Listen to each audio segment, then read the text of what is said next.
What's with that music, man? What's going on with the music?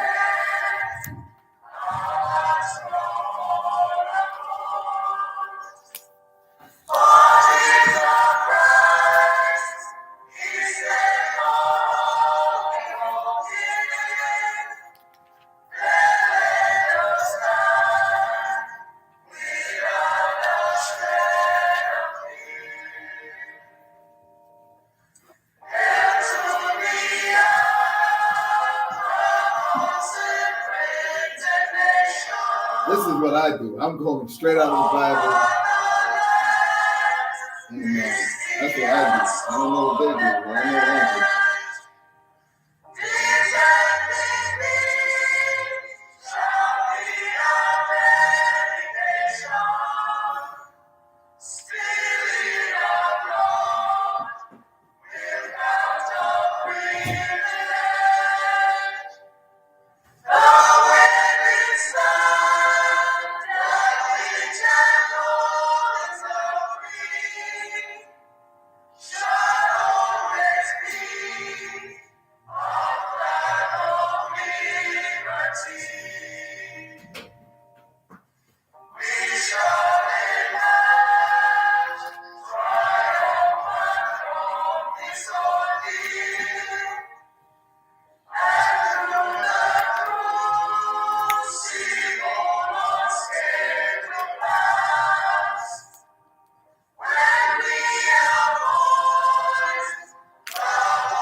Why is that music playing?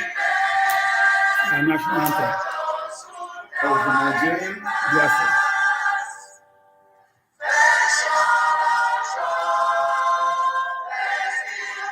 Sounds like funeral music. Like somebody's dying and they're burying somebody. It's depressing. They're gonna be...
If you're on Medicare Part A.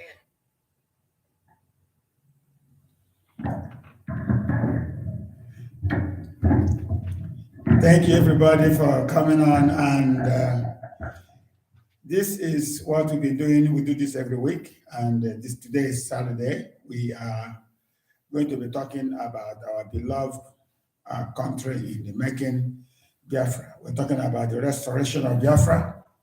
And I am very happy that so many people are waiting to join. My friend is here. He is always asking about this, and I wanted him to be in this program today in the Biafra thing. Amen. So people are, yes, people are shouting. Look at that, people are shouting already and showing solidarity. We are Biafrans, and we are. I'm not Biafra. You don't have to be Biafra to speak about freedom. There we go. Yes. Biafrans are your people, and you are an American, blacks. And I've told you that most of the black people in America are from Biafra nation. And some people don't know that, but it is true that most of the black Americans here are from Biafra coast. That brought them here. Like if you look at the Dominican Republic, Dominican people, Jamaica, Haiti. Some of them still have Igbo names till today. And then, so if you go to Georgia Historical Center, you see Igbo people where some of them got drowned inside the sea because they refused to bow down to a white man. Let me ask this question Yes. for our listeners. If you guys feel that way, I'm assuming that that's a sentiment shared by many Biafran, correct? Sentiments. What's Okay. that? What do you mean by sentiment? Views, concurrence, agreement. So, if that's the case, how come you guys never came for us? Came for who? Your Biafran American black slave brothers. I believe that you guys are supposed to have come for us when we were doing the Biafra War. Really? Exactly, because there is this notion that black Americans have about how they came here. It's like going to ask the Indians how did they lose their land. It's not like that. And first of all, second of all, it's not a notion, because we were brought here and our forefathers know exactly how we were brought here. We didn't allow Europeans to tell us how we were brought here, because our forefathers that got off the slave ships handed it down generation to generation. So when you say the word notion, it implies that we don't know what we're talking about, and nobody knows the plight of African Americans more than African Americans, which would be me. You're So talking about I plight. can I'm speak talking about for- how the plight started. The plight is different from how it started. The starting of the plight, I'm asking you, can anybody ask the Indians how they lost their land? Yes, we can ask them, but we know because a lot of us were used in that acquisition of land from the Native Americans. Unlike the Native Americans, Mm-hmm. and unlike the Biafran or the Yoruba or the Fulani or any other African nation, you guys were fighting for your homeland and independence, or some were fighting to have loyalties to the colonialists Mm-hmm. that were actually trying to enslave you. So it was a messed up place. Just like all over, you had Africans that were loyal to the white colonialists, and you had Africans that wanted to stay independent and self-sustaining. The African American story is different because we were removed from our land. So we don't have the same story as the Biafran, and we don't have the same story as the Native American. But we were utilized to take this land from the Native American. If you ever heard of the Buffalo Soldiers and others. Okay, no, I'm not worried about what happened after you people got here. Before you people got here, something happened. That's why I'm saying it's like somebody accusing the elders of the Indian that they sold their country. They didn't sell their country. Somebody put gun on here and said you have to leave. Well, the thing is, the word is feckless. The Europeans like to use the word feckless. They use that word with Obama a lot. It basically means a coward. And one of the stereotypes that Europeans have been propagating for the last 700 years, actually, is that Black people are afraid to die, save they're killing each other. Of course. So if it was a matter of having a gun to your head, then there is a time to die. I think Ecclesiastes 3:3 is clear. There's a time to tear down, there's a time to build, there's a time to kill, and there's a time to die. So, the misnomer is that the Black race or the Black people of the United States is represented by Dr. Martin Luther King. And most of us, especially from the northern part of America, abhor and detest the teachings of Dr. King simply because it's insane and it's non-biblical. If you look at Jeremiah 10:1-5, if you look at 2 Corinthians 6:14-18, God says, separate the Israelites. Not only were they putting together the golden calf and idol worshiping when Moses went to get the Ten Commandments. But one of the greater charges against them at that moment was they refused to get rid of or separate from the culture of their former slave master. So that is important. So not only was it the golden calf, but more importantly, it was the culture of Egypt that they held on to. Subsequently, God killed that whole generation, or at least let them die off before they could go into the promised land, because God didn't want the culture of their slave master contaminating the promised land. So as African Americans, we have to really face the reality that until we seek our independence, and until we acquire said independence, we are not equal to independent people. And in 100 years from now, we'll still be talking about does Black Lives Matter. So my question, and I'm not supposed to be here today. This is my brother, and I love him dearly, and we go through this every day. So if you guys are, we're partners as ministers, we're partners in business. So the podcast coming up, this isn't it. It's going to be something different and something spectacular. But he asked me to drop in today and give you guys a precursor of things to come. So that's why I'm here. Well, yeah, thank you. Thank you. His name is Anthony Turner. Minister Anthony. Minister Anthony Turner. And I am Henry Okafor.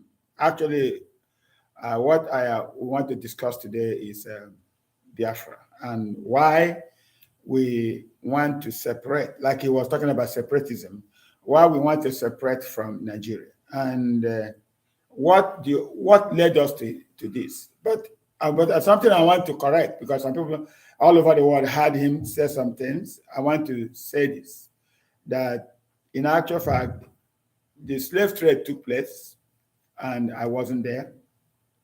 And right now, another slavery has been going on since 1967, even before 1967, when my people were subjugated and killed in the northern part of what they call Nigeria today, and because they wanted us to be their slave. And we refused to be slave to anyone.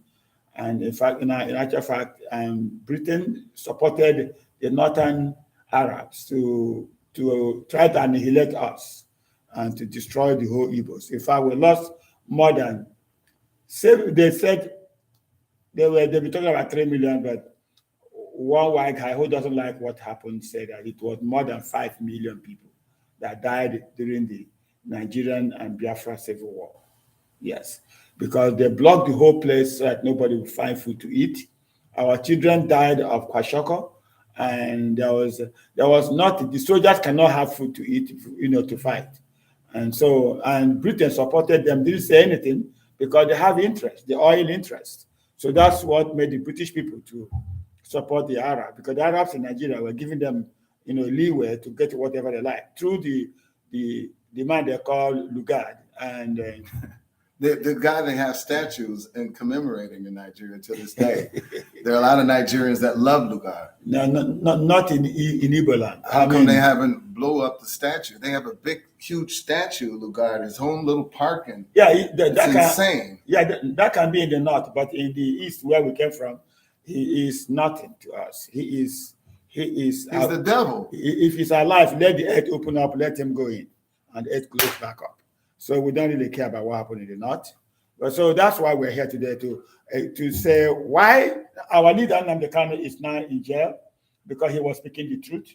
And so many Biafrans are now languishing in jail because they stood behind and beside Nnamdi Kanu. And then they're talking about separating from people that are not a part of their lives. And we have been with them for 110 years now. Believe me, if you go there, you cry. No road, no hospitals, no good schools. Everything is dilapidated. Everything looks like a child's play. I mean, so let me ask you this. Yes. There are 4 pillars of any civilization that you have to reconcile before you can even think about independence. One is your own independent education system. Mm-hmm. Second is your banking. Okay. And the third is a common ideal be it religion or whatever, social, political ideals that unify the people. And the fourth is the military. So the military, religion, banking, and education are the four things that the Biafra would be well advised to secure before such time as they really set out for independence. But bigger than the Biafra issue, it's the African issue. I think there's 57 countries in Africa, if I'm not mistaken, 56. The problem we have in Africa is the same problem we have here. And it seems to be this unique type of curse thing going on with our people, because Nigerians, for lack of a better term, they just hate each other. And when you go to Somalia and you see the Ethiops or the Ethiopians, they have this whole, the Somalians have 5 clans, the Antar clan, this clan, that clan. So wherever you go in Africa, whatever nation you go to in Africa, you'll see the same problem, which is disunification, the lack of being united throughout Africa, throughout African America, even in Colombia or in, south of Texas, you have the same issues. When you go to Mexico, you see the Black people there are treated just as bad. Wherever you find Black people, you find separation amongst their own. So I would suggest that the Nigerians and the Biafra feel they have a right to this, and they are different than the Yoruba. And the Yoruba are saying, well, we pretty much run Nigeria, and so that's that. And then the Fulani are saying we have the money. Whatever the issue is, at the end of the day, it's still splintered. And someone in Africa needs to grow up and say the only hope for the continent and for the people as a whole is the centralization of Africa. And then it's a matter of what would be the capital and everybody else falling in line as states. You and I know that's never going to happen.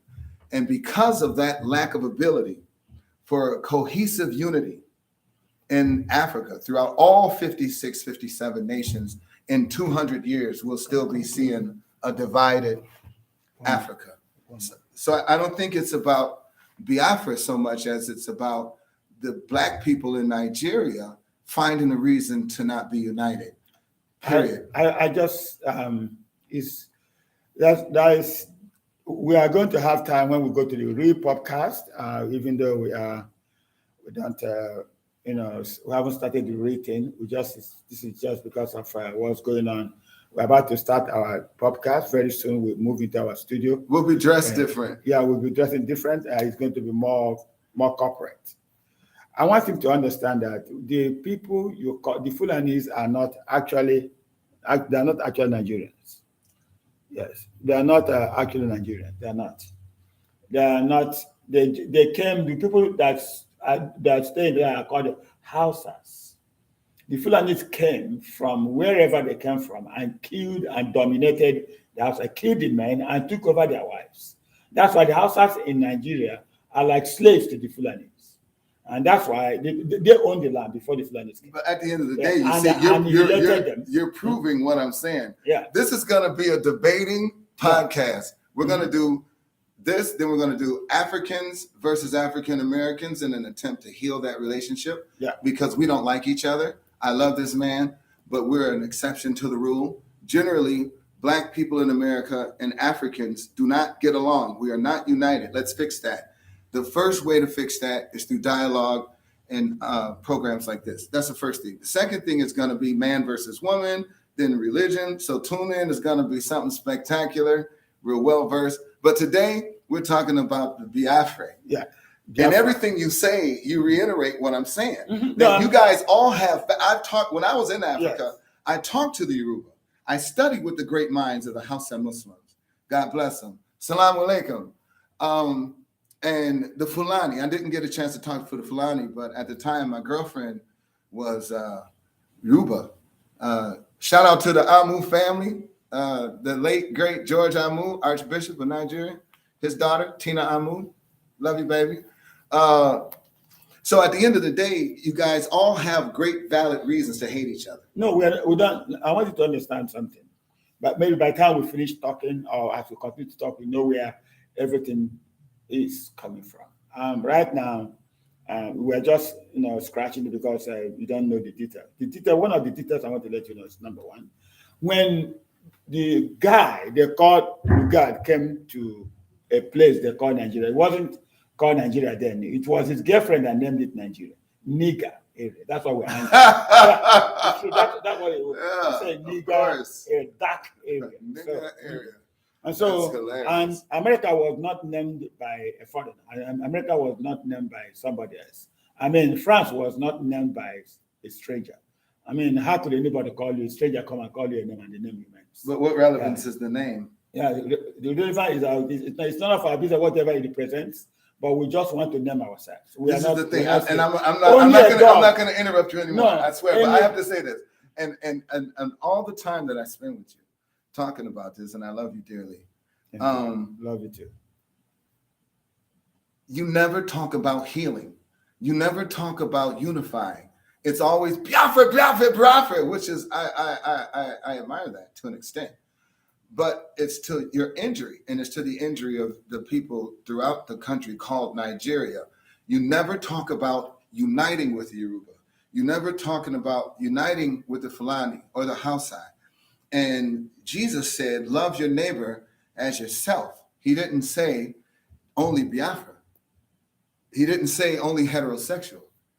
He said, love your neighbor as yourself, period. And let God do the judging. We're in the business as ministers of building bridges, not walls. You know what I mean? Okay, and so I challenge you to think about that. No, I don't have to think about that. Number one, America will not allow Pakistan to come be a part of their country. They won't allow that. Because England will not allow India to come be a part of their country. That's just not true. America is the greatest country in the world for that very reason. No, they that cannot all allow those them. cultures. It's different. It's different when you visit and they make you, but they cannot unite Pakistan or Morocco to be a part of America. The Yoruba are from there. You're not being fair to the Yoruba. They are from there. They are just as Nigerian. From where? From that landmass, because I don't want to call it Nigeria and offend you. But the Yoruba been there just as long as Biafra. No, we are the first people to stay there. Well, I mean, does it matter? They're your brothers. Hold on. I'm not denying that. Okay. I'm only saying that we are not the same people. We can't live together. We can't. I'm being honest to you. This is 110 years of trying it.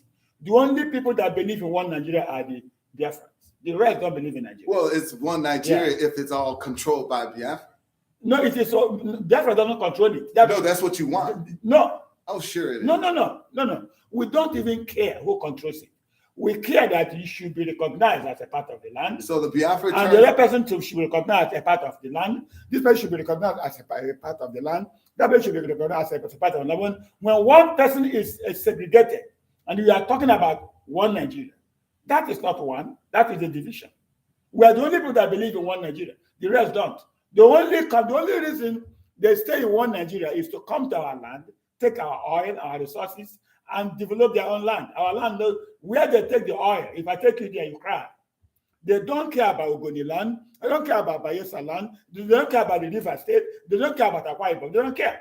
All they care is the oil that all of them will galvanize, can it in their pocket, and then for their own selfish interest. This is the richest country, if not in the whole world. But go there and see the road from Benin to Lagos. You will cry. So that we don't care who is the president. The Igbo man don't really care. But we need somebody who's supposed to have formulated a policy that will enable people to prosper. An Igbo man cannot be kind.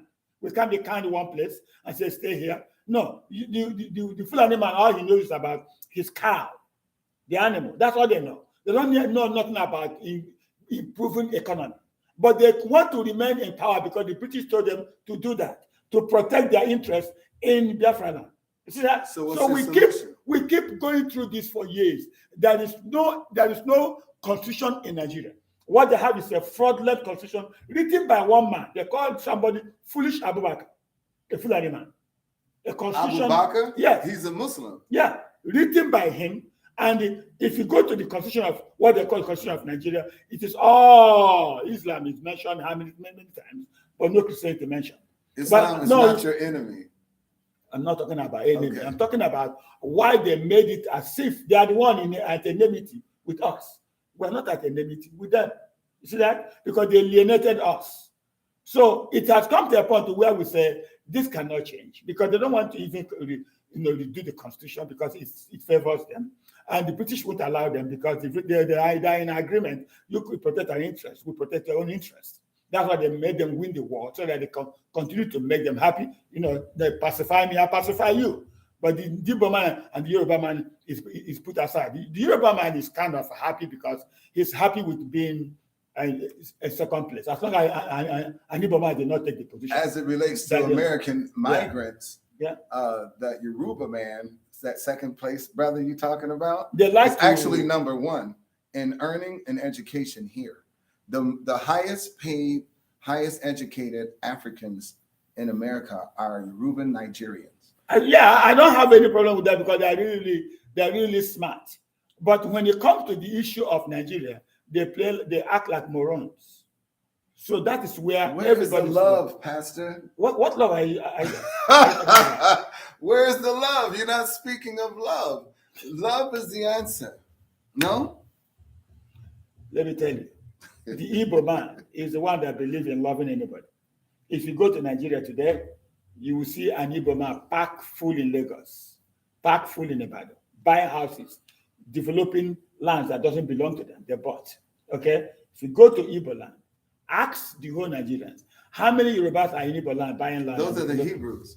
Yes. How many Fulanis or houses are in Igbo land buying land and developing? No. Only Igbo man go to Kano, buy land, buy places, develop it, build nice houses, and people buy and live. Only Igbo man can go to, if you go, we develop bushes and make it a big marketplace.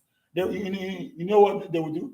They'll come and chase all the Igbos away to go to another big bushes again, develop them. They chase them away, burn their businesses and everything. They have to go to another place. We are the only ones suffering the casualties. We are the casualties here. Well, we are the only one. Yeah. Can I help you with this? Yeah. I'm a Bible man, and I am a son of the Most High God. Remember that I'm a theologian. Okay, and this isn't the religious part of it. This is it's a Bible man. When you talk about Bible, you're talking about God. Yes, exactly. So that's my office. This is the thing. This is the thing. Let me help you out with this. The Biafran and Yoruban and Fulani and Hausa are at a fork in the road. When we try to equate everything with the Word of God, it's very important to do that because it is sufficient. And at some point, you have to die. When Moses brought the Israelites from Egypt, and if you look at the movie The Ten Commandments, whether it be Cecil DeMille's 1956, greatest movie of all time, by the way, or The Prince of Egypt in a cartoon, in the West, they always portray the story of Moses as Mount Horeb, God taking Moses, roll credits, movie's over. No, that's not how the story ends in the Word of God. In the Bible, Joshua takes over, and he goes on a killing spree, and he kills everything from Horeb to Canaan. All the ites got it. All the Eames got it. The Philistines, the Amorites, the Midianites, all of them got murdered. Even the children, the cat, the rats, the dogs, and everything that has breath. There is a time to kill, there is a time to build, and there is a time to destroy.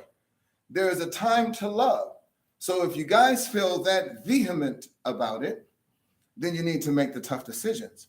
But I would suggest that you first secure the four pillars of any society, being the banking, the economics, the education, the religion, and so forth. I don't think the Biafra, in the event of an all-out war, somebody has to take over and somebody has to dictate the terms, because you guys in Africa are embarrassing. You're our fathers and we love you. And until you guys get your act together, it would be a moot issue for us to really get our act together. Even in shambles that we are in America, we still are the most educated, the most powerful Black people the world has ever seen. White House presidency and vice presidency and Secretary of Defense and Supreme Court justices notwithstanding. So we're waiting for our parents to get their act together. In America, we don't care. The only thing we see is our fathers acting a fool. And they all have these reasons to hate each other, and everybody's better than everybody. They're saying that you're not this, you're saying they're not that. At the end of the day, this has been going on for thousands of years. Even in the times of Egypt's rule, Africa, the continent, Akubalan, we like to call it, was not united. So Black people have this inherent disorder, this malfunction of the inability to unite. And everything you say out of your mouth, even as a pastor, is vitriolic and mean and judgmental. Who cares if the Fulani if their blood is as pure as yours? The only pure blood is the blood of Christ. So the thing is, we need to reflect Christ in all of our dealings. I am very happy that you are not taking my side at all. I take the side of right. Yeah, no, the side you are going is the side that should be said if the people are the same and they are not loving each other. And if we, the Biafrans, do you love the Fulani? Of course I do. I don't hate them. That's why I want them to go and be on their own. They should go and be on their own. We can be the same. There's no hope for Nigeria. No, Nigeria is gone. There is nothing anybody can do to stop me from making sure that Biafra comes. That all of us will die. I got a few people I need to get out of Nigeria before that happens. What's up, Miracle? I want you to to understand this. Samuel in the Bible, right? God told Saul to go kill the enemies of Israel. And he went there and saved the life of a man called Agag, a king. Agag. Okay, Agag. And when Samuel came and heard the noise of animals, said all the animals, kill all of them, kill everybody. Saul went and saved Agag. And who killed Agag? It was Samuel, the greatest priest ever. The only priest that ordained 2 kings in the Bible. Yes. He took the knife from Saul and put it in the stomach of Agag and killed him. You need to obey God. And this man has made so many men to be make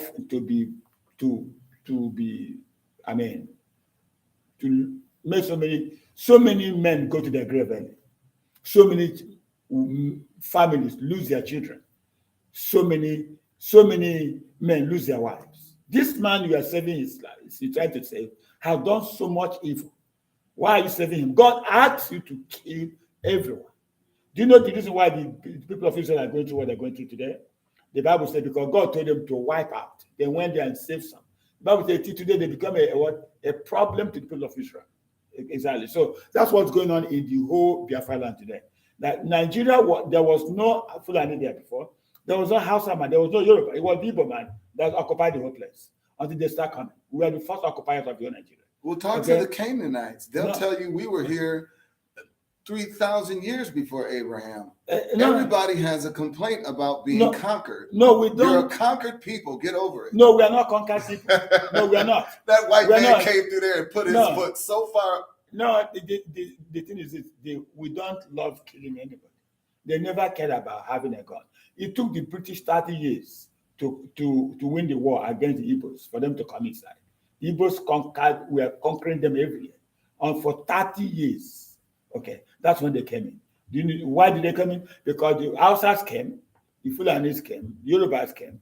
When they came in, they threw them, they penetrated us. So, otherwise, we were impregnable. So this is my suggestion to the Biafra, because I have a lot of Yoruba friends, and they don't feel as adamant and separatist as you feel. Because they don't have that now. No, because they're living good. No, it's not because nobody lives good. Like nobody got money in whole Africa like an Igbo man. Nobody. And they know that. The Yorubas are paid. No, they know that an Igbo man is the richest people of the whole Africa. That might be. White people know that too. They know that an Igbo man is the richest. I'll have some stats for you. No, I think exactly. So it's I that. think the Yorubas are they're so good at tricking and robbing and scamming people with credit card scams and stuff. These are billionaires, man. The Yorubans in Nigeria are nickel slick. They are An very Igbo clever. man does not care about taking anybody's money. We care about working for whatever we have. If you go to an Igbo land, if you'll be wondering the type of house somebody will build. Go there and see the kind of houses got. An Igbo man produces cars today in New Nigeria. But Nigerian government don't care about that car. They don't know what they do. They import cars. But an Igbo man is producing cars. At this point, beloved, I have evolved to desire what is best for Africans as a whole, even more so than what is best for African Americans. And when we hear the Africans speak, it just breaks our heart, because that same type of vitriol and hatred for one another is what got us here. There was a lot of brothers in Nigeria, if we just want to turn a corner real quick. How did we get here? And how come the Biafra, if they're so great, the Yoruba, if you're so great, any of you listening, the Ghanese, which are so supposedly so great, the Liberians, that whole Gold Coast, Ivory Coast, and even the Congolese, which is my bloodline. I'm not Biafran. My blood is from the Congo, for your information. But the nobody came to get us. And there was about 2 out of every 10 slaves were actually sold by other Black people in Africa to the white man. So we need to reconcile that. And the only way that could happen is, I think that's proof positive that Africa was divided even then. It's the division of Africa as a whole that we need to discuss. And as long as your focus is simply on the Biafra, because you're part of the problem and not part of the solution. In Biafra, Africa rises. Yes. In Biafra, I'm being honest with you. In Biafra, Africa rises. As long as Biafra is not rising, Africa will remain down. Because this is where you see the egalitarianism, where you see the great people can come and advocate for something. The rest will not advocate, as long as they're getting their stomach fed. Apparently, you've never been to South Africa. No. South Africa is small compared to what Biafra is. I'm not trying to put anybody up. I'm telling you, if you go into what the former... What about Ghana? Hold on. Ghana is light years ahead of Nigeria. Oh, please. Nobody's ahead of Nigeria. In infrastructure and democracy. No, yeah, maybe a little bit. But I mean, if Nigeria is governed by somebody that have brain, I mean, but it's not. Exactly. Some Western world will come to borrow from Nigeria. I'm telling you, it's just that we have people that don't have no sense governing Nigeria, and then we cannot continue to go through that year after year. We don't have no good school. We don't have no good. What about unity with the Yoruba, with the Fulani, with the Hausa? You can never have no. We've tried. Before we decided that we're not going to be a part of this country, we've tried all these things. You don't have a choice, Henry. Biafrans don't have the power to talk such a big talk. So what do you want us to do then? Love. Love who? Love your neighbor as you love yourself. So we continue to remain like this? Or kill them all and take over the whole country. Therefore, don't believe in killing anybody. Well, then you're screwed. Okay, and that's the end of that. So no, choices are pretty clear. No, we are calling for a referendum. Okay, that's not going to work. I know we are calling for a referendum, and that referendum, our leader Nnamdi Kanu has been calling for a referendum because he doesn't want to kill anybody. He's a God-fearing person. He doesn't want to kill anybody, and that's why they put him in jail, because he's nice. They bribed him with all kinds of positions where he would shut his mouth up. He refused to shut his mouth up and keep saying we need a referendum to determine. I mean, if we conduct a referendum, because we are united together by force. That's what I was saying about the slave trading. It was by force. They united us. Hey, you must be one Nigeria. Even our early fathers, both Sikh. How can they do that? Hold on. You just made a point. You just revealed it. They said, being a white man, right? Yeah. Okay. They said, you have to be one Nigeria, yes, right? Yeah. The only reason they could do that, the only reason they could come in there, is because you were disunited. You're not attacking the elephant in the room, and the elephant in the room is the disunification of the whole Okay, continent of Africa. let me It's tell you. embarrassing. Let me tell you why we cannot be united. Because the British man went to a Fulani man that came from somewhere we don't know, and came imposed himself on us. They used them. They use them as supervisors of Nigeria and tell them, hey, you continue to represent us. Okay? If I'm not mistaken, the Fulani are one of the smallest of the three. Yeah. There's the Fulani, the Yoruba, and the Biafra. Yeah. And the Fulani is the smallest. Of the three. Yeah. But so how come you guys didn't crush them? No, their power is coming from those that have. It's like because you guys weren't united enough. No. It's like Ukraine and Russia right now. Okay, why does Russia think that they can crush Ukraine anyhow they like? Because they can. Why? Because they have superior military power. Thank you. What will an Igbo man, Yoruba man be having to crush the Fulanis when they're backing them? Numbers.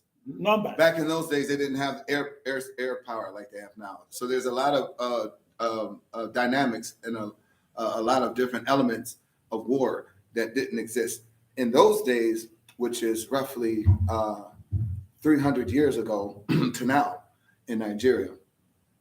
There was very limited military capability. The white man used a lot of psyops, we call it, psychological operations, where they fanned the tribal wars and fanned the fire and aided these people, and it was just chess. Thank you. So they basically outsmarted you guys. But that can only happen. Yes, the Bible says, "How can you take over the house unless you tie up the?" That's what they did. They made sure that the Igbo people are made to be small. So you guys could have crushed them if you were united. Yes. Whatever the problem is in Nigeria, we're always going to come back to the lack of unity. Thank you. It is lack of unity. In fact, when it was supposed to happen, an Igbo man, his name was Major General Ojukwu. Okay. The Yoruba man, Awolowo, was in jail. He was imprisoned by the Fulanis. They put him in jail in Calabar, in Biafra land. Ojukwu released him. They had an agreement. When you go back to Yoruba land, declare Oduduwa state. I declare Biafra here. The man went there and changed, deceived Ojukwu, and took the position of Minister of Finance, and declared that all the money that was in Biafra land will be only 20 pounds. No, even if you have 1 trillion, we'll give you only 20 pounds.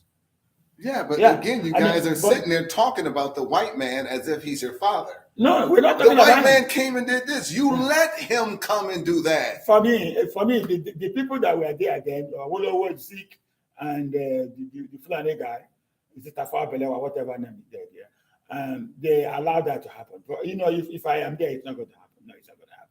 So these people, they thought that they were smart. For me, I told them, I say, some of you think that Zeke was smart. No, he wasn't that smart as you people think it. In the land of the blind, one eye is a general. So they thought he was smart. So he was trying to protect one eye. You don't become a general being stupid. That's a hard ladder to climb, brother. No, I'm just giving an adage. In the land of the blind, one eye person is a general. So he became a general because the rest of the people believed in him, thinking that he was that smart. Now we found out that he wasn't that smart. We're in trouble because of his decisions. He thought he was going to rule over the Fulanis. Oh, they are foolish people. Oh, they didn't go to school. Oh, I went to school in England. Oh, they did. Now the Fulanis went and had a tie with the British, and they pushed him away. He won the election in the West, and Awolowo deceived him and then took over, and they pushed him away. He's supposed to be the prime minister. So he lost out, and now the one Nigeria dealt with him. He died without ruling Nigeria for 1 day. He was a ceremonial president, but he doesn't have no power. See that? So that is the problem we've been having. They kept killing our people. They massacred our people from Jos to Plateau, from everywhere. They massacred our people in Kano, in Kaduna, killing our people, killing in thousands. In thousands. The former Secretary of State, Henry Kissinger, he made a comment. He said the Igbos, the lost tribe of Israel, are highly westernized. I'm sorry to hear that. Yeah, no. That's not a good thing. No, it's a good thing. Why? He say love should reign. Now you don't want to believe that because he's white. No, I'm saying that the West is the kingdom of Satan. The kingdom of Satan is in the heart of man. Well, Yeah, the it's kingdom not- of Satan it will have a doesn't head dwell- office, No, it doesn't dwell. just like the kingdom of heaven has a head office, which is called the church. Just think about that. No. So, are you a fan of the West? No, I'm not a fan of anybody. I'm a fan. I'm a fan. I am a fan of righteousness and What is righteous in the West? righteousness. I'm not talking about them. I'm only using them as an example. So what I'm trying to say here is that why we are in this predicament. That's why I'm mentioning them. And in this predicament, we want to leave it and stay by ourselves. You projected, you were talking about separatism the right time. Remember, the reason you told me about the separatism was, I said, if the black people were very serious about having their own place in America, they should have dominated at least 4 or 5 states and asked to be given a referendum, and they will go. But they kept scattering them, so they want to stay where a white man is living. Or if a white man buy a house, they want to go buy a house there. And then when you have overstretched, you can't gather anything. That's why the black man don't have no place, because it is not this guy that caused it. I mean, Martin Luther King. He fought for the freedom of his people to be integrated, maybe because of the way people were moving and living. They live in Tennessee, they live in here, all of them were scattering, and there was no cohesion. Black man has always been like a goat who don't want to come together. So we don't always like to come together. The greatest enemy you have in America now will be a black man who don't want you to leave. Okay? I see so many black people go buy weed somewhere. They drive and going home. The police follow them. They bought the weed from a black person. Who told the policeman that the guy had a weed? Black man. Whoa. Let's talk about that. No, I'm The just. Bible I'm just telling says, you. I give you every seed-bearing herb upon the face of the whole earth. No, you're going somewhere. Don't worry about it. I'm just telling you, when the policeman stopped a black man driving that he's holding a weed or a gun, who told the policeman? A fellow black. A white man is not there. Yeah, I mean, So, that's no, we talk about Black Lives Matter. I'm only telling you what is crumbling the whole Africa. We talk about Black Lives Matter. It only matters when a white policeman, made a mistake to do something to a black man. The black man would not, intentionally shoot his own brother, put it in the trunk, be driving on the road. That time, it doesn't matter. When a police officer does it, we as a white man, now Black life matter. Every life matters. If Black life matters, let black men treat themselves well. If you don't respect yourself, nobody will respect you. You came up this morning wearing this nice clothes. If you are stinking and smelling, it doesn't matter to you, and it won't matter to me. I'll be closing my nose because you're smelling. But if you smell good and come out, then I'll be happy with you. Why? You treated yourself very well because you think that your life matters. I should respect that, right? Exactly. That's why if a white man don't treat you well, it's because you don't treat yourself well. You don't deserve respect, because you have to start respecting yourself first before anybody will ever respect you. All the problems I've been through in this United States are caused by black people. Wow, yeah, that's a lot to unpack. So exactly. Let me get right to it. I appreciate that information because it shows me how Africans think about black people in America, which is what I started. We are the men black people. That's how we are back home. Let me help you out here. We're kind of disgruntled. In all things you do, start with the end in mind. And in all things you do, consider the time.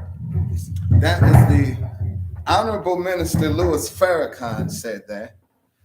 And he's one of the greatest leaders the world has ever seen.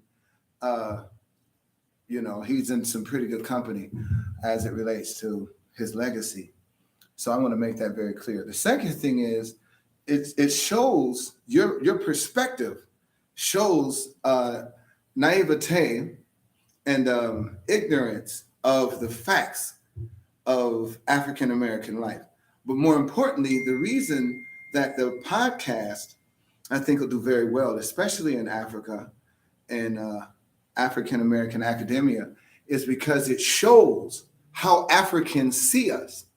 They see us based on a skewed media bent. So to you, Black people in America are killing each other, and they are some. And to you, So everything you said, but what you didn't say. You are taking the fragment. You don't go to the root. I'm telling you. No, the you're behavior- taking the fragment. No, I'm saying, but what you didn't say no, was. I'm not talking even about that. I'm telling you the behavior of black people from home to here. It doesn't matter where they are. You were talking about when we talk about black people, you think it's only about you. I'm the main black. You say we are your parents, right? So you can't be more black than me. I am the main black person. Your own is it's a mixture because you be mixed with the white. So don't worry about. You may have that skin, but This is good stuff. you are thinking like a white This person is right good now. stuff. I'm talking about the root of black people's behavior. I'm not talking only about blacks here. Talk about. Do you know how many? Listen, the greatest problem we are facing in Biafra agitation right now are the same Biafra people who are getting bribes. I don't care about the governor of Imo State. Is a Fulani Pasha. Okay, he's leaning towards Fulani. I think his father must be a Fulani. He is sitting down there, inviting the Fulani military to come kill his own children, to come kill the people he said he's governing. I mean, I'm just telling you. And I watch so many black movies. I see so many black people in the slave movies, torturing torturing their own fellow black. It's been the same thing. Slave movies. Oh, this is gonna be good stuff. Yeah, You knew I was gonna take off on you, right? You knew I was gonna go there, but I'm gonna save it for the real podcast. Tune in because it's gonna be Africa versus African American. I'm representing the African American side. My brother here is representing the African side, and so I'm gonna save what I was finna just go in on him with. I'm not gonna go in on you like that, but this is the thing. I'm gonna save it for the show. But this is the thing. We have to make a decision. Do we want to focus on Atlanta or Chicago, Minneapolis, Milwaukee, my homes, as well as Atlanta? Do the Jamaicans want to focus on Black Jamaica? Do the Haitians want to focus on the Black Haiti? Or do Black people throughout the diaspora and Africa want to focus on the plight of Black people as a whole? And I think once we figure that out, there's war in Europe now for the first time in 70 years, or the Bosnia-Herzegovina thing, but that was more of this is real war here. So when you look at the way that the North Atlantic Treaty Organization, the NATO people, are clamoring around Poland and that whole Western Ukraine, Bulgaria, Poland, right? That's where the Iron Curtain used to be. Yeah. And so Putin is trying to redraw the Iron Curtain. No, that's what he wants. That's where he's heading to. But this is the thing. If they allow him to get away with this, he's heading to that place. He's going to get. Well, he's going to die. But my point is that he has no problem with that. My point is, I was looking at the refugees, right? Yeah. Leaving Ukraine, and I was looking at how healthy they were, and the nice coats they had. Oh yeah. And right, and so that's not. We're not used to seeing those kind of refugees. I mean, these people were plump. So the thing is, right, that white man, even though he's a homicidal maniac, Stalin killed 40-something million. Hitler killed over 12, 13 million. There was some estimates as many as 400 million Africans murdered over 400 years throughout the entire slave trade, primarily the United States, the mid-Atlantic. And so when you look over history, we see the same people who created the nuclear weapon, Charles Oppenheimer and his band of League of Extraordinary Devils, and the only people to drop a nuclear bomb, okay, is the same people of Stalin, the same people who was, this European is something special in the category of unprecedented murder and evil that the world has never seen. So my point is that even though Putin is a madman, the majority of Europe is coming to the aid of the white Ukrainians because, like NATO says, if attack on one NATO country is attack on all. Black people don't feel that way. So your whole focus is on the Biafra, okay? And I'm saying that the Biafra is only one link in the chain of our people. And as men of God, we should be thinking about first all humanity, What did Jesus say? I came to the lost sheep of Israel. No. So we should think about the humanity as a whole, and then our people, and then our people as a whole, and then our particular tribe or village or community. And I think that you do the Biafra a disservice by being in America and being successful and having several platforms and people like myself that love you dearly. There are people that would give an arm to be in your position, Henry. And I think you should have a more inclusive doctrine of love and of all Black people, because the Black race is bigger than the Biafra. And as a man from Milwaukee, Wisconsin, and Minneapolis, in Atlanta, I don't give a damn about the Biafra's plight. I would care about the whole plight of my people throughout the diaspora. That is if you are talking about people who really care about Black people. I don't know, the Fulani man don't care about you. Look at the Arab people that have a gas station in the Black community. Go there, they tell them that you want to use restroom. They tell you that the restroom is not working because they know you. But they are there. You are selling water, you are selling beer, you are selling all the drinks, but you don't have a place for them to pee. Yeah, but Black people in America are the second most powerful ethnic group in America. So let's say that. And we produce hundreds of thousands of college graduates every year. Let's say that. And for every Black man that gets shot in the streets of America, he has a whole family of people that love the Lord and go to work and go to college and do very well. Let's say that. And Black people own millions of homes in America. Let's say that. And the only people, so the list goes on and on and on. But just like they only show us the bush in Africa, they only show y'all the negative side of Black America. So your whole understanding is perverted. I'm not talking about Blacks now. You didn't listen to what I said. I said here in the United States, in the Black communities, the businesses over there are owned by Arabs, especially gas stations. When you want to pee, they tell you that there is the restroom is messed up. They lock it. But meanwhile, you are sitting in the Black community selling beer to them, send water to them. But when they want to pee, you're telling them that there's no place to pee. That's fine. But that's something that we allow because we don't want to own gas stations. No, I'm not talking about owning. I'm talking about at least allow them to pee. We're in Cobb County, Georgia. Let me give you this. We're in Cobb County, Georgia. When I first got to Cobb County, when I first got to Georgia, they were telling me, don't move in Cobb County, sir. The white man gonna get you. Oh, Cobb County is so racist. So we did our research and we found that the guy that gave the argument against the abolishment of slavery, meaning that he wanted slavery to remain, his name was T.R.R. Cobb. Abraham Lincoln freed the slaves, or emancipated us rather, which means to free from one's hand but not one's control, by the way. We were never freed. Only a bullet to their head can free us. Like the destruction of Egypt was the only way that the Israelites can be freed. I'm a Bible man. So T.R.R. Cobb, Abraham Lincoln freed the slaves. But the political buildup for that was a lot of debates. The guy that they put up to debate against Abraham Lincoln freeing the slaves was a guy named T.R.R. Cobb, the namesake of the county we're in now. Cobb County was established the same year that America got her independence from Great Britain. And that was 1776. And Cobb County, Georgia, is the most racist county in the United States of America. And so while the Arabs are owning gas stations, what you didn't say was Black people, for the first time in 250 something years, have taken over Cobb County. So what runs Cobb County is called the Board of Commissioners, and they are all Black women for the first time. Amen. And so the way we understand, the way to really have power is the four pillars of civilization. Okay, the political, the military, the religious, the economic. So we run Atlanta. The mayor, everybody in the positions of power. And there are more Black millionaires in Atlanta than anywhere else in the world.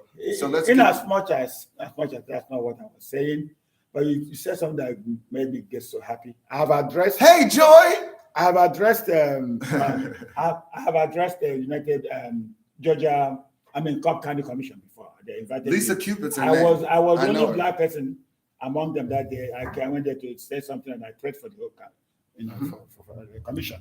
I'm only saying that what I have done as a black man, I don't discriminate against anybody. I don't have time to discriminate against black or white. You don't like the Fulani. No, you don't like the Fulani. I'm with you don't- every day, Henry. You can go love them. That is their business. Yeah, you can go love them, but I don't hate them. God I'm not knows- going to ever put hate on you. no, But I'm saying I you do will not never- like the Fulani. No, I will never. I don't like their behaviors. I like them as people. I don't like their behaviors.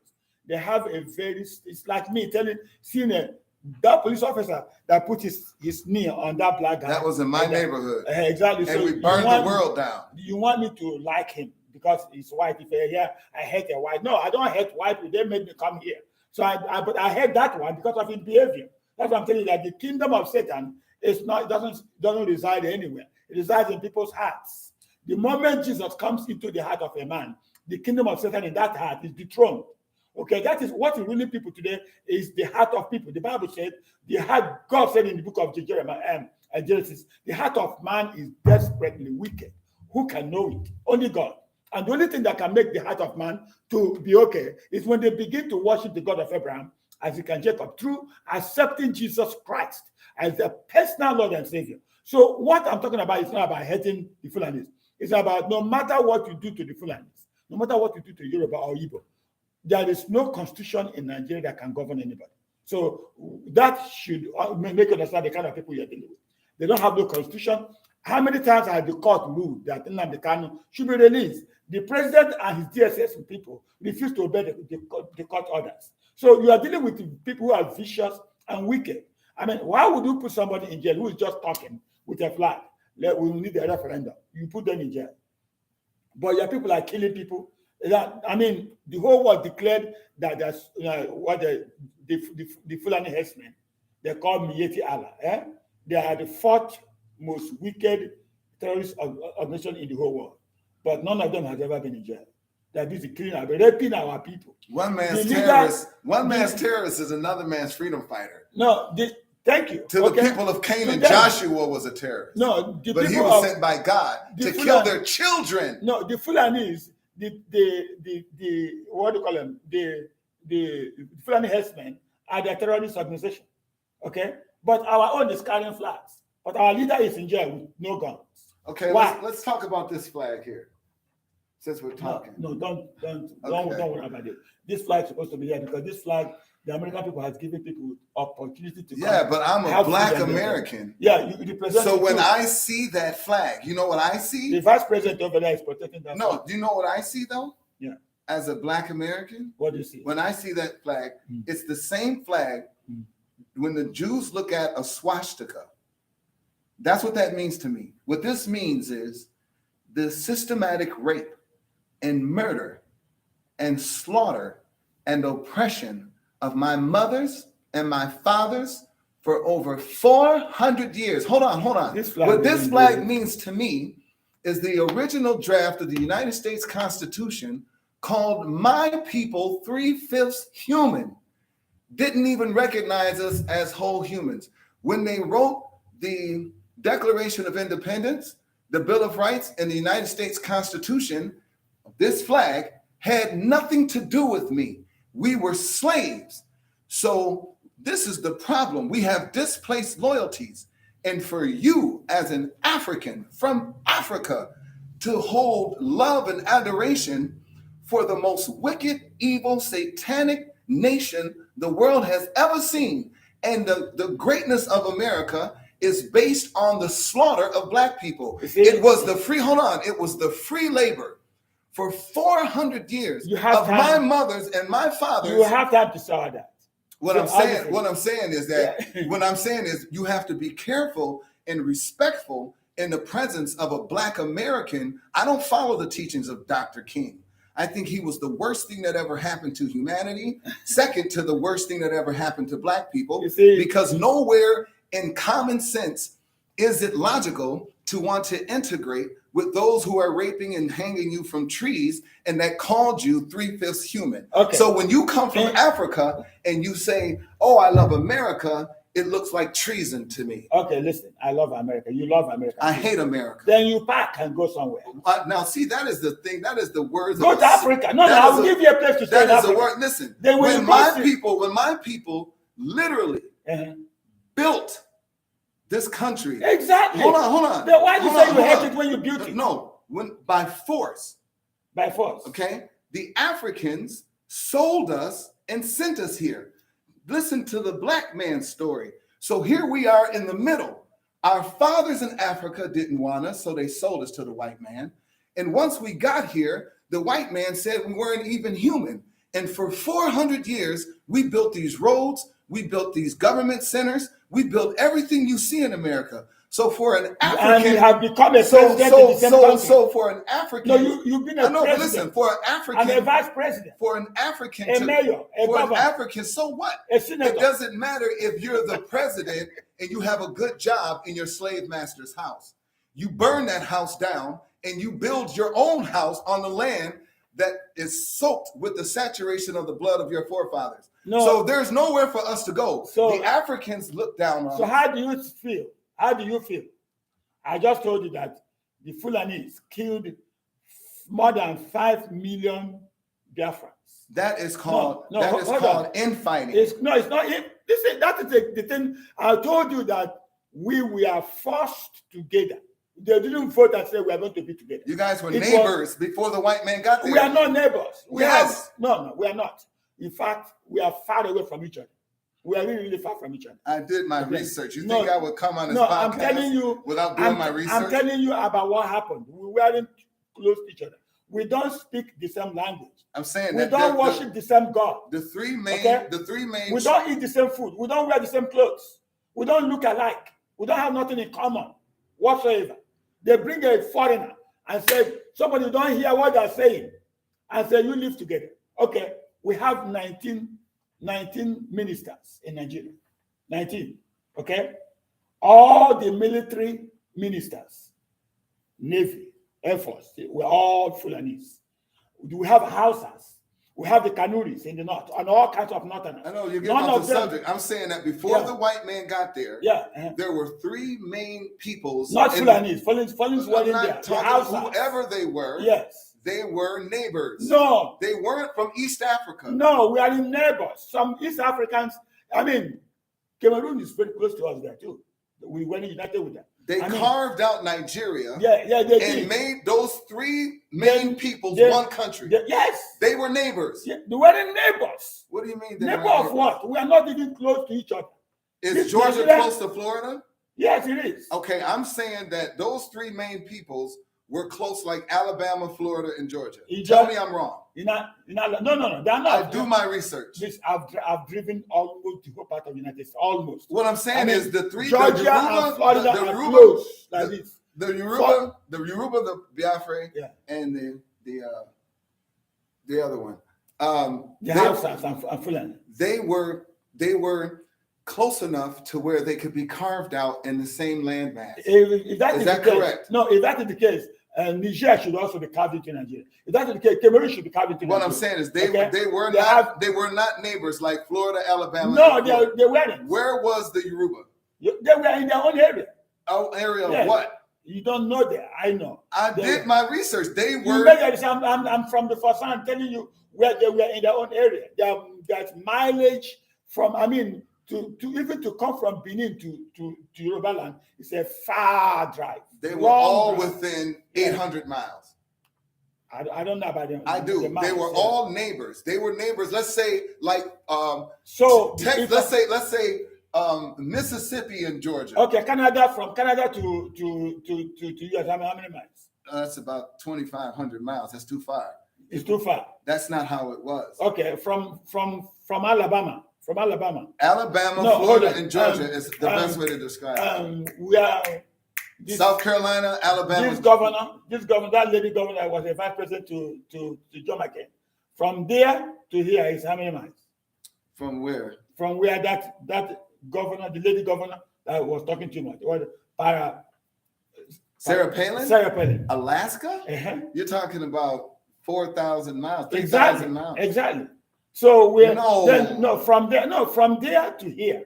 No, first of all, the But whole top you are of one Africa country, right? is only 3,000 or 4,000 miles, 3,600 miles from Nigeria to Ethiopia is about 4,000 miles, if that, 3,000 miles. I don't know how you get So that. my point is that you have all these countries in between Nigeria and Ethiopia, Nigeria and Somalia. So my point is the country of Nigeria was put together by white folks, and they amalgamated neighbors by force. by whatever. My point is So to compare us to that is insane. No, I'm not talking about comparing you. I'm talking about us, okay, from Africa. You are looking at, when you go home now, you put the news now, you see Ukraine, you see Russia, okay, you see Bulgaria, you see Poland. They're all there, but they are still exist different countries. Why should Africans be the same? They're all neighbors. No, okay, but why should Africans be different? I don't know. That's an Africa issue. Exactly. So that's why we want to have our own state. The reason I'm saying what do you want somebody to give it to you? No, thank you. That's where I want you to come into. Challenge them. Do you want people to give it to you? You have to deserve it. Thank you. No. Yes. It was taken from you. So you have to take it back. Thank you. Because whining about it and looking for a referendum isn't going to work because of the economic interest of the powers that be. You understand? So whenever someone takes your liberty and your freedom from you, the price of freedom is death. I'm free from sin because of the death of Christ. Yes. And that set the template for all of existence. That's exactly what I want to tell my people. Oh, Australia, come help us. Oh, England, come. They are the ones that put you in this condition. You expect them to come release you and they won't be taking oil? So what is your solution? My solution is that you and I tell everybody in that land to rise up and take their land. Just like Zelensky. They're idiots in that land. That's how I got here. Yeah. So you're asking a guy who was abandoned, you're asking an abandoned child. Okay? No, listen. Let me give you a metaphor. No, I'm just telling the facts. No, you're holding grudge. It's not a grudge. You had a girlfriend from I did. She was one of the best women. Justina Almu. Oh my God, she was something. But listen, yes, Lord, Nigerian. Oh, what was I? You're asking a abandoned child to tell the parents who abandoned him to get their acts together. Yes. They're idiots. Yes. The reason Nigeria is the greatest African nation to me, and it's the greatest embarrassment because of it. And they don't even take care of their own people. So they won't listen to me. My thing is Black people as a whole, Nigeria might not even be allowed to be at the big dance because with all the resources and the location, they have one of the best locations. They are the doorway to the Western world. You understand? So Nigeria and Morocco are in Cameroon and Ghana and Liberia, that whole western coast, that northwestern coast of Africa, have prime African real estate to be in a very good negotiating position militarily and economically for the whole African continent. My position is this, as an African American, we are the most powerful of all of you. And our message to Africa is get your shit together, okay? And get united, or you're gonna perish like you've been doing. So it's time for unification amongst the Black race throughout the diaspora and Africa proper, period. That is our only hope. I want you to go make research about these things we're saying, because I know. I came here prepared. I did my research. No, make research about the Fulani, their intentions. Go make research. Yeah, but what are you going to do about them? They have children, they have schools, they have No, we're not chasing them away. We're not. They're not going to bow down to you. No, we don't need that. So what do you want them to do? Stay by yourself. Be your own country. They're big enough. They are. Be your own country. They got money longer than train smoke, man. No, they don't have money like that. Everyone has money. Okay? Yeah, they have money because in a country where a government worker is the richest, that country is doomed. Okay, and everyone got his own money from doing business. They got their own money through stealing government money. So that is not being rich. Because when the oil stop pumping in, they will know where the money is coming from. So the oil will soon stop pumping in. They will know who they are. And if a man don't care about no oil, We can survive. We build cars. We can build aeroplanes. During the war, we built our own warfare. We didn't import because they blocked the whole seaport. We built our own weapons. This is the thing. The greatest weapon the whole Western world cannot be able to build. Nobody's worried about Africa's military capability. We squash you guys like a cockroach. Stop it. But this is the thing. It this took is the whole West, America. No, man. Africa has no. England. They're a threat to nobody except Africans. They're not a threat. That's what I'm telling you. Okay. I mean, only Biafra held them up for 3 and something years. And they perished like the only thing they did to us was because there was nothing coming in. Okay, if we had food coming in, the outside Fulani people will not take us to crumble them. Brother Henry, because I got to get into my studies and go do the layout for the materials for this podcast. I'm going to build the studio. This is the thing I want to say about you personally, as a man of God, and as a brother and as a friend. I really admire the love you have for your people, and you are a credit to your race. You are a blessing to the Biafra, and you are like John the Baptist, a voice crying in the wilderness. You're one of the most driven men I've known, and one of the most Holy Ghost-filled men I've known. It's an honor to know you, and God bless you. And I hope that one day God will allow your eyes to see your people rise, because you love the Biafra and the Igbo people so much. And I admire that about you. I just want to say that. Thank you. For me and my people, we are at war. And over here, we got a whole nother thing going on, because as it goes for the Black American, it goes for the world. So y'all stay tuned. Martin Luther King does not represent us. We are separatists. We believe in the word of God, which is a separatist manual on how to separate from your oppressor. We believe that Martin Luther King was insane to ask people to integrate with such devils from the pits of hell. So that's where we stand. And we also believe in self-sustenance, that God is sufficient, but we have to rely on God and ourselves. And we do not want to be in our slave master's house talking about what good a job we got in his kitchen. We don't think like that. Thank you, my brother. All right. I got to go, man. Shalom. Alaikum. Thank all of you for tuning in. We are going to be continuing this. It's going to be a wonderful time, I'm telling you. And I'm happy that he's here. He gave his own perspective. And it is a very different scenario. And the discussion will go deeper into different kinds of things, different topics of all lives. We're going to bring people here, those who will oppose him about Martin Luther King, because believe that he did a great job, and he was a wonderful person. And no, you're finished talking. And I wanted to give them the outline for the podcast. No, don't tell them that. Okay. Because we still do this before the podcast starts. Because we haven't finished the studio. And all of you, God bless you. Biafra will be here. Look at our flags flying in America. That's not my flag. Alongside with the American flag. Damn America. Yeah. God bless America. And God bless Biafra. God bless my brother. And bless the whole Black people all over the world, and white people and brown people, wherever you are, God bless you. And remember, God's blessings can be said by any man. But if your heart is not right, you're not getting it. Amen. You stay safe. I love you. My name is Henry Okafor.